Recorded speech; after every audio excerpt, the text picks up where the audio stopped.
ഒരുപക്ഷെ രാജ്യത്ത് തന്നെ ഞെട്ടലുണ്ടാക്കുന്ന അപകടങ്ങളിൽ പൊലിഞ്ഞുപോയ നിരവധിയായ നേതാക്കൾ ഉണ്ട്. നമ്മുടെ സമീപകാല ചരിത്രങ്ങളിൽ പോലും അത്തരം ആളുകൾ ഉണ്ട് എന്ന് വേണം മനസ്സിലാക്കാൻ. പ്രത്യേകിച്ച് രാജ്യത്തിൻ്റെ സൈന്യാധിപൻ കൂടിയായിരുന്ന വ്യക്തി ഉൾപ്പെടെ മരണപ്പെട്ടത് വിമാനാപകടത്തിലായിരുന്നു എന്നതാണ് എടുത്തു പറയേണ്ടത്. ദേശീയ രാഷ്ട്രീയത്തിനും ശോഭിച്ചിരുന്ന നിരവധി ആളുകൾ വിമാനാപകടത്തിൽ മരണപ്പെട്ട സാഹചര്യം ഒക്കെയുണ്ട്. തെലങ്കാന ആന്ധ്രാപ്രദേശിൻ്റെ മുഖ്യമന്ത്രിയൊക്കെ ആയിരുന്ന രാജശേഖര റെഡ്ഡിയെ പോലെയുള്ളവർ, അങ്ങനെ എത്രയോ ആളുകൾ അപ്രതീക്ഷിതമായി ഈ യാത്രയിൽ വിട പറഞ്ഞവരുണ്ട്.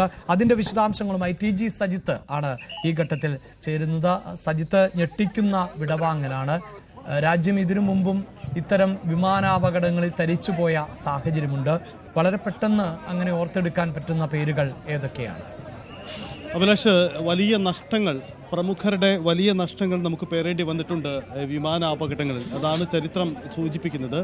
നമുക്കതിൻ്റെ ചരിത്രത്തിലേക്ക് പോകുമ്പോൾ തന്നെ അറിയാം, ഏറ്റവും ഞെട്ടലുണ്ടാക്കിയ ഒരു മരണം സഞ്ജയ് ഗാന്ധിയുടേതാണ്. നമുക്കറിയാം, സഞ്ജയ് ഗാന്ധിയുടെ മരണം 1980 നടക്കുന്നത്. ഡൽഹിയിലെ സഫ്ദർജംഗ് വിമാനത്താവളത്തിന് സമീപം നടക്കുന്ന ആ വിമാന അപകടവുമായി ബന്ധപ്പെട്ട രാഷ്ട്രീയ വിവാദങ്ങൾ ഇതുവരെയും അവസാനിച്ചിട്ടില്ല എന്നതാണ്. കാരണം ഇന്ദിരാഗാന്ധിയുടെ പിൻഗാമി ആര് എന്ന ചോദ്യത്തിന് ഉത്തരമായിരുന്നു അന്ന് സഞ്ജയ് ഗാന്ധി. അന്ന് കോൺഗ്രസിൻ്റെ നേതാവ്, ഇന്ദിരാഗാന്ധിയുടെ മകൻ എന്നതിനുമപ്പുറം പാർലമെൻറ്റ് അംഗം, ഇന്ത്യൻ രാഷ്ട്രീയത്തെ നിയന്ത്രിച്ചിരുന്ന പ്രധാനമന്ത്രിയെ നിയന്ത്രിച്ചിരുന്ന വളരെ പ്രധാനപ്പെട്ട വ്യക്തിയായിരുന്നു സഞ്ജയ് ഗാന്ധി എന്ന പ്രത്യേകതയുണ്ട്. അങ്ങനെ 1980 സഞ്ജയ് ഗാന്ധിയുടെ മരണം സംഭവിക്കുന്നത്. മറ്റൊരു പ്രധാനപ്പെട്ട വിമാന അപകടം നമുക്ക് സൂചിപ്പിക്കാനാവുന്നത് മാധവ് റാവു സിന്ധ്യയുടെ മരണമാണ്. മാധവ് റാവു സിന്ധ്യ 2001 മരണപ്പെടുന്നത്. മുതിർന്ന കോൺഗ്രസ് നേതാവായിരുന്നു, മുൻ കേന്ദ്രമന്ത്രിയാണ് അദ്ദേഹം ഒരു ഇപ്പോഴത്തേന് സമാനമായി ഒരു സ്വകാര്യ വിമാന അപകടത്തിലാണ് അദ്ദേഹം മരിക്കുന്നത്. ഉത്തർപ്രദേശിലെ മെയിൻപൂരിയിൽ നടന്ന സെപ്റ്റംബർ 30, 2001 സെപ്റ്റംബർ 30 ഒരു വിമാന അപകടത്തിലാണ് അദ്ദേഹത്തിൻ്റെ മരണം സംഭവിക്കുന്നത്, മാധവ് റാവു സിന്ധ്യയുടെ മരണം സംഭവിക്കുന്നത്. അടുത്ത ഞെട്ടലുണ്ടാക്കിയ മറ്റൊരു മരണം GMC ബാലയോഗിയാണ്. 2002 ഈ ഒരു ആകാശ ദുരന്തമുണ്ടാവുന്നത്. 12ാം ലോക്സഭയുടെ സ്പീക്കറായിരുന്നു GMC ബാലയോഗി. ഒപ്പം തന്നെ തെലുങ്കുദേശം പാർട്ടിയുടെ പ്രധാനപ്പെട്ട നേതാവായിരുന്നു അദ്ദേഹം ഒരു ഹെലികോപ്റ്റർ അപകടത്തിലാണ് മരണപ്പെടുന്നത്. ആന്ധ്രാപ്രദേശിലാണ് ഈ അപകടമുണ്ടാവുന്നത്. 2002 മാർച്ച് 3 ഈ അപകടം നടക്കുന്നത് എന്ന പ്രത്യേകതയുമുണ്ട്. അങ്ങനെ GMC ബാലയോഗിയുടെ അപകടവും ഒരു ആകാശ ദുരന്തമായിരുന്നു, രാജ്യത്തിന് വലിയ നഷ്ടമുണ്ടാക്കിയതാണ്.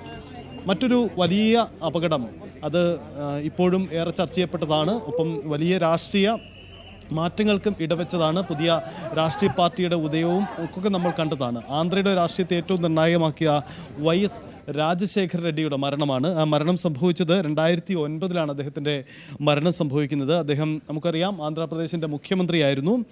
അദ്ദേഹം സഞ്ചരിച്ചിരുന്ന ഒരു ഹെലികോപ്റ്ററാണ് നല്ലമല ഫോറസ്റ്റിന് മുകളിൽ വെച്ച് കാണാതാവുകയും പിന്നീട് അത് അപകടത്തിൽപ്പെട്ടുവെന്നും മുഖ്യമന്ത്രിയുടെ മരണം നടന്നു എന്ന കാര്യവും സ്ഥിരീകരിക്കപ്പെടുന്നത്. 2009 സെപ്റ്റംബർ 2 ഈ അപകടം നടക്കുന്നത്. അങ്ങനെയാണ് YS രാജശേഖര റെഡ്ഡിയുടെ മരണം സംഭവിക്കുന്നത്. പിന്നീട് നമ്മൾ കണ്ടതാണ്, ആന്ധ്രാപ്രദേശിൻ്റെ രാഷ്ട്രീയത്തിലടക്കം വലിയ മാറ്റമുണ്ടാവുകയും അദ്ദേഹത്തിൻ്റെ മകൻ പുതിയ രാഷ്ട്രീയ പാർട്ടി രൂപീകരിച്ചുകൊണ്ട് മുഖ്യമന്ത്രിയാവുന്നതുമൊക്കെ നമ്മൾ കണ്ടതാണ്. അങ്ങനെ YS രാജശേഖര റെഡ്ഡിയുടെ മരണം കോൺഗ്രസ് രാഷ്ട്രീയത്തെ സംബന്ധിച്ച് നിർണായകമായിരുന്നു. അതിനുമപ്പുറം ആന്ധ്രാപ്രദേശിൻ്റെ രാജ്യത്തിൻ്റെ ഒരു പ്രധാനപ്പെട്ട നേതാവിനെ കൂടിയാണ് അന്ന് നമുക്ക് നഷ്ടമാവുന്നത്.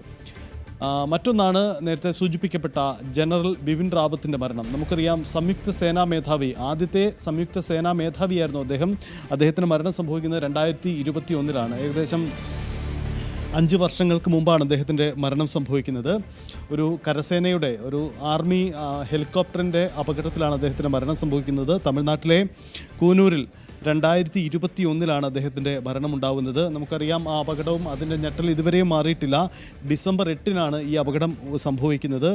മിലിറ്ററി ഹെലികോപ്റ്റർ തകർന്നു വീഴുകയായിരുന്നു കൂനൂരിന് സമീപം. അങ്ങനെ അദ്ദേഹത്തിൻ്റെ അന്ത്യം സംഭവിക്കുന്നു എന്നത് വളരെ പ്രധാനപ്പെട്ട കാര്യമാണ്. ബിപിൻ റാവത്തിൻ്റെ അന്ത്യമാണ് ഏറെ ഞെട്ടിച്ച മറ്റൊരു അപകടം. മറ്റൊന്ന്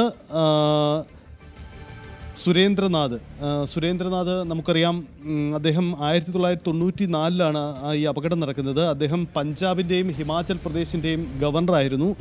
ഗവർണറായിരിക്കത്തരെയാണ് അദ്ദേഹത്തിന് അന്ത്യം സംഭവിക്കുന്നത്. അദ്ദേഹം ഹിമാചൽ പ്രദേശിലേക്കുള്ള യാത്രയ്ക്കിടയിലാണ് ഹിമാചൽ പ്രദേശിന് സമീപം വെച്ച് 1994 ജൂലൈ 9 ഈ അപകടം സംഭവിക്കുന്നത്. രാജ്യത്തെ ഞെട്ടിച്ച മറ്റൊരു ആകാശ ദുരന്തം കൂടിയായി ഇത് മാറുകയാണ്. ഏറെ പറയാൻ കഴിയുന്ന മറ്റൊരു പ്രധാനപ്പെട്ട അപകടമാണ് വിജയ് റൂപാണിയുടേത്. നമുക്കറിയാം, കഴിഞ്ഞ വർഷം മാത്രമാണ്, നമുക്കിപ്പോഴും നമ്മുടെ ഓർമ്മകളിൽ കൃത്യമായി തന്നെ ഉണ്ട് വിജയ് റൂപാണിയുടെ മരണം. അദ്ദേഹം ഗുജറാത്ത് മുൻ മുഖ്യമന്ത്രിയാണ്, BJPയുടെ മുതിർന്ന നേതാവാണ്. അദ്ദേഹത്തിൻ്റെ അഹമ്മദാബാദ് വിമാനത്താവളത്തിൽ നിന്നും പറന്നുയർന്ന വിമാനം തൊട്ട് സമീപത്ത് തന്നെ തകർന്നു വീഴുകയാണ്. സഞ്ചരിച്ച എല്ലാവരും തന്നെ മരണപ്പെടുക, ഒരാൾ മാത്രം അത്ഭുതകരമായി രക്ഷപ്പെട്ട ഒരു അപകടം.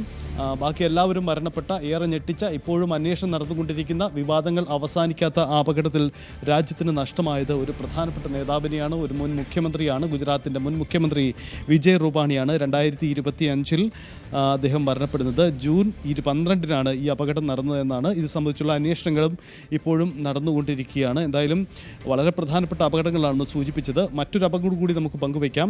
അത് മറ്റാരുമല്ല, അത് NVN സോമുവാണ്. അദ്ദേഹത്തിൻ്റെ മരണം സംഭവിക്കുന്നത് 1997 സംഭവിക്കുന്നത്. അദ്ദേഹം മുൻ കേന്ദ്രമന്ത്രിയാണ്, ഒപ്പം ലോക്സഭാ MP കൂടിയായിരുന്നു.